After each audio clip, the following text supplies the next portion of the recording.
अस्सलाम वालेकुम नाज़रीन। एस्टेब्लिशमेंट ने पहला तगड़ा बयान दिया है, नून लीग को पैगाम पहुंचाया है।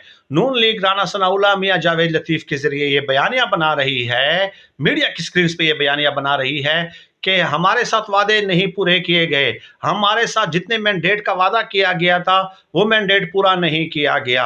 चुनाचे एस्टेब्लिशमेंट ने मुनीब फारूक साहब के ज़रिए, ज़ाहिर है ये बयानिया चूंकि मीडिया पे बना रहे हैं, इसलिए एस्टेब्लिशमेंट ने भी मीडिया के ज़रिए ही उनको पैगाम पहुंचाया है। मुनीब फारूक उन्हीं की ज़बान बोलते हैं और उन्हीं का पैगाम पहुंचाते हैं। चुनाचे मुनीब फारूक ने कहा है कि नून लीग को पता है कि ये मैंडेट चोरी शुदा है, ये मैंडेट मैनेज्ड है, ये मैंडेट मैन्युफैक्चर्ड है। यानी कि नून लीग को ये बता दिया गया है कि ज़्यादा उछलने और कूदने की ज़रूरत नहीं है, आपको ये भी जो सीटें मिली हैं ये चोरी शुदा है। इसलिए अगर आप इस तरह का बयानिया बनाने की कोशिश करते हैं तो आने वाले दिनों में नुकसान आपका होगा।